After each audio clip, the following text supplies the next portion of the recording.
सज्जनपुर गांव में राम नाम का व्यक्ति रहता था। राम बहुत ही मेहनती था। राम के घर में उसके अलावा सिर्फ उसकी एक 15 साल की लड़की राधा रहती थी, जो कि कक्षा 10वीं में पढ़ती थी। राम अपनी बेटी की पढ़ाई में किसी भी तरह की कमी नहीं रखना चाहता था, इसलिए वो जी तोड़ मेहनत करता था। पिताजी, हम लोग कब बाहर होटल में खाना खाने जाएंगे? चलेंगे बेटा, किसी दिन चलेंगे। अभी क्यों नहीं? देखना, मैं एक दिन बहुत बड़ी अफसर बनकर आपको शहर के सबसे बड़े होटल खाना खिलाने ले चलूंगी। पर बेटा, उसके लिए आपको पहले से तैयारी करनी पड़ेगी, अच्छी पढ़ाई करनी पड़ेगी, 10वीं में अच्छे नंबर लाने पड़ेंगे। हाँ देखना पिताजी, मैं 10वीं में अच्छे नंबर से पास होकर दिखाऊंगी। राम थोड़ा सोचकर, अगर तुम अपने स्कूल में पहला नंबर लाओगी तो मैं तुम्हें शहर के बड़े होटल में खाना खिलाने ले चलूंगा। ठीक है पिताजी, भूल मत जाना। ये कहकर राधा वहां से चली गई।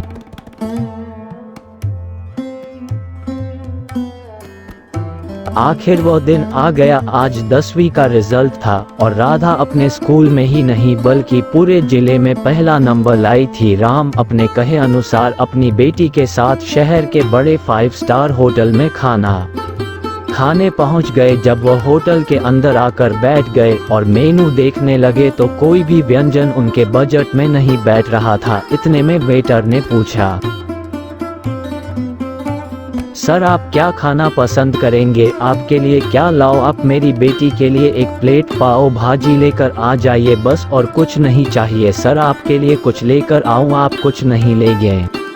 उस गरीब पिता ने कहा, नहीं मेरे लिए कुछ नहीं लाना, आज मेरी बेटी के लिए पार्टी है। मैंने इससे वादा किया था कि अगर ये अपने स्कूल में टॉप पर आएगी तो शहर के महंगे होटल में पार्टी दूंगा, और यह पूरे जिले में टॉप पर आई है तो बस आप इस बच्ची के लिए पाव भाजी लेकर आइए। ये बात जब वेटर ने सुनी तो तुरंत अपने होटल के मालिक के पास पहुंचा और कहा, सर आपसे एक छोटी सी दरखास्त है। आप मेरी सैलरी से पैसे काट लें, लेकिन मैं ये चाहता हूँ कि वह जो बच्ची बैठी है अपने पिता के साथ, उस पिता को भी एक प्लेट पाव भाजी खिलाई जाए। उस बच्ची ने पूरे जिले में टॉप किया है। सर गरीब पिता है, ज्यादा पैसे नहीं है, इसलिए कह रहा है सिर्फ बच्ची के लिए लेकर आओ, इसलिए मैं चाहता हूँ मेरी तरफ से उस पिता को भी एक प्लेट पाव भाजी खिलाई जाए। होटल के मालिक ने जब ये बात सुनी तो उसने कहा, अरे क्या बात कर रहे हो? तुम उसके पिता के लिए भी पाव भाजी लेकर जाओ, उसके लिए भी ले जाओ, पैसे मत लेना। 3-4 प्लेट पाव भाजी पैक करके ले जाना और 2-3 किलो मिठाई के डब्बे लेकर जाओ और कहना उनसे कि यह पार्टी होटल की तरफ से है, हमारी बेटी ने पूरे जिले में टॉप किया है। उनसे कहना यह मिठाई मोहल्ले में बांटिए, जश्न मनाइए, किसी भी चीज की चिंता मत कीजिए। जब ये बात वेटर ने सुनी तो खुश हो गया, अरे वाह, मैं कितने अच्छे मालिक के यहाँ काम कर रहा हूँ, मेरा मालिक तो बहुत दिलदार है। और खुशी खुशी 2 प्लेट पाव भाजी लेकर पहुँचा तो वह गरीब पिता चौंक गया और उन्होंने कहा, अरे क्या, मैंने तो एक प्लेट ही पाव भाजी कहा था, मेरे पास 2 प्लेट पाव भाजी के लिए पैसे नहीं है, आप कृपा करके 1 प्लेट ले जाइए।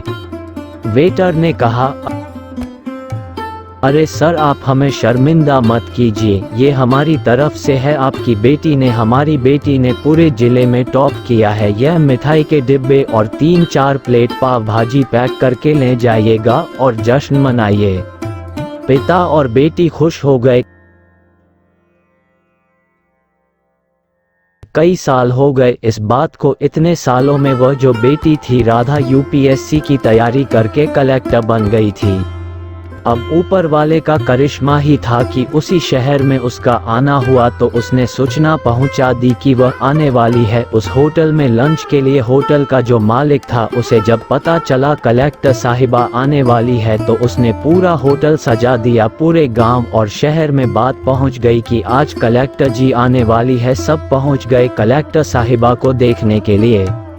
कलेक्टर जी होटल में पहुंची अपने पिता को लेकर। होटल का मालिक और स्टाफ कलेक्टर जी के स्वागत के लिए खड़े थे। कलेक्टर साहिबा ने कहा। शायद आपने हमें पहचाना नहीं, हम वही पिता पुत्री है जो मेरे 10वीं की क्लास में अच्छे नंबर से पास होने पर आपने पार्टी दी थी। हम वही पिता पुत्री है, आज फिर से आए हैं और आज पार्टी हम देंगे आपको, आपके पूरे स्टाफ को और पूरे शहर को, क्योंकि आपने गरीबी का सम्मान किया। आपने उस समय जो पार्टी दी मुझे बताया कि मुझे कितनी और ऊंचाई तक पहुंचना है, कितनी और बड़ी मंजिल को छूना है। आपने मुझे एक नई प्रेरणा दी थी और आज मैं उसी प्रेरणा का हिसाब चुकाने के लिए आई हूँ। का मालिक और वेटर दोनों हाथ जोड़कर खड़े थे और उनके आंखों में आंसू आ गए। यह छोटी सी कहानी हमें सिखाती है कि कभी भी किसी गरीब का मजाक नहीं उड़ाना चाहिए। हो सके तो उसकी मदद करें, लेकिन मजाक ना उड़ाएं।